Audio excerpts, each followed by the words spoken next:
आबिश अली साहब, भट्टी साहब भी सेटिस्फाई नहीं है जो आपने ये फाइंडिंग दी है, पाकिस्तान तहरीक इंसाफ ने मुस्तरद ही कर दी है कि जो रिटायर्ड जज को लगाया गया। आप भी एक ज़माने में अदलिया के विक्टिम रहे हैं, आप मियाँ नवाज शरीफ साहब, आज दूसरी पार्टियां कह रही हैं कि हम विक्टिम हैं, तो सर किस तरह देखते हैं आप इस सारे मामले को?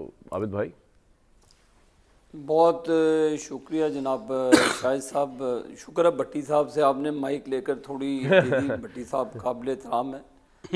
भट्टी साहब ने बड़ी अच्छी बातें की। काश ये भट्टी साहब उस वक्त बात कर लेते जब अरशद मलिक साहब चीख रहे थे कि नवाज शरीफ के ख़िलाफ़ दबाव के साथ मेरे से फ़ैसला लिया गया। काश भट्टी साहब उस वक्त टीवी पर आकर बोलते जब शौकत सदीकी साहब चीख रहे थे, जब शौकत सदीकी साहब बाहर में जाके कह रहे थे कि जी मेरे पास जनरल फैज़ हमीद आए, मुझे कह रहे थे कि जी कि हमारी 2 साल की मेहनत ज़ाया हो जाएगी। भट्टी साहब काश आप उस वक्त ये बोल लेते, काश आप उस वक्त ये चार्जशीट की बात करते, काश आप बात करते उस वक्त जब नवाज शरीफ को उसकी बेटी के मरियम नवाज को उसकी बेटी के उसके वालिद के सामने अदालत जेल के अंदर हथकड़ी लगाई। काश आप उस वक्त बोलते जब जस्टिस सदीकी साहब को फारिग कर दिया गया। काश आप उस वक्त जुडिशरी के इन जजेस को जगाते जो उस वक्त चुप करके बैठे रहे। ये उस वक्त तो इतने डरते थे कि ये जस्टिस सदीकी साहब की बेटी की शादी तक पे नहीं गए, ये उनके टेलीफोन सुनने से इनकारी थे। जस्टिस सदीकी साहब उस वक्त चीफ जस्टिस के पास गए, मुझे टाइम दे दें, साकिब निसार ने उस वक्त टाइम देने से इनकार कर दिया। काश भट्टी साहब उस वक्त आप आज़ाद अदलिया के लिए बोलते, काश आप पाकिस्तान की लोगों की उस वक्त उम्मीद की करते, तो मैं आपके भूसा लेता आपके आके।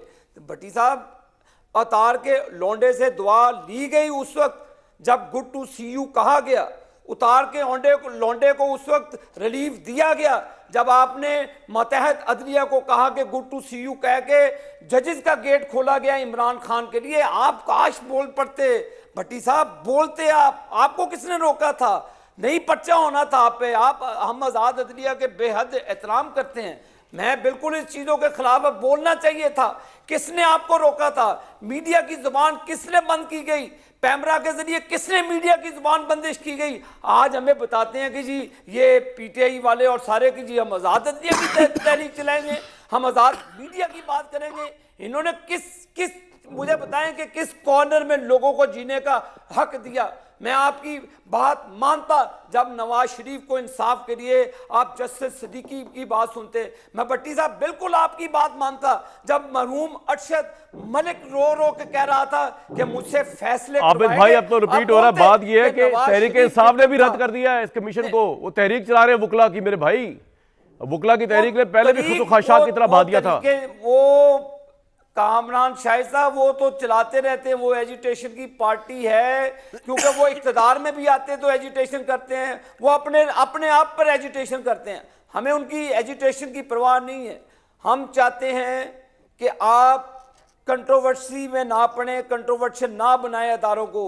बताते कौम को आकर जस्टिस सिद्दीकी साहब ने कहा नहीं, आगे फैज हमीद के साथ उन्होंने बाहर में गए। यार वो जलसा बहुत बड़ा जलसा होने जा रहा है पेशावर में, आप इजी ले रहे हैं आबिद भाई। आप कह रहे हैं एजिटेशन, आपको पता धरनों में जी अपने घर में शाहिद साहब 200 मरतबा करें, हमें इनके जलसों की कोई परवाह नहीं। हमने पाकिस्तान को आगे लेकर जाना है। पाकिस्तान के तमाम अदारों का जो मजाक उड़ाया गया, पहले फौज के पीछे पड़े, अब ये अदालतों के पीछे पड़े। इनके मतलब के फैसले हो जाएं, अदालतें भी ठीक हैं, फौज भी ठीक है।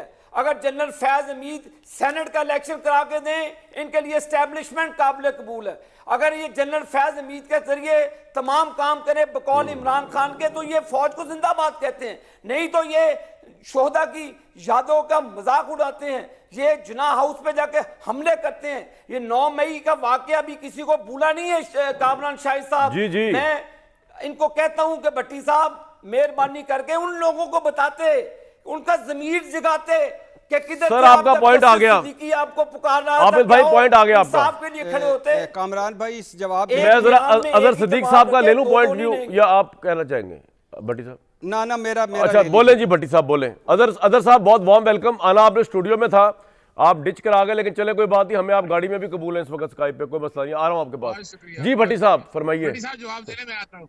जी जी जी भट्टी साहब। पहली बात तो ये है पहली बात तो ये है कि बहुत एहतराम आबिद भाई और मुझ में एक चीज़ कॉमन है, और वो भी उस दुख से गुज़रे, मैं भी गुज़रा, अल्लाह उनके ख़ानदान को हमेशा इस ज़मान में रखे।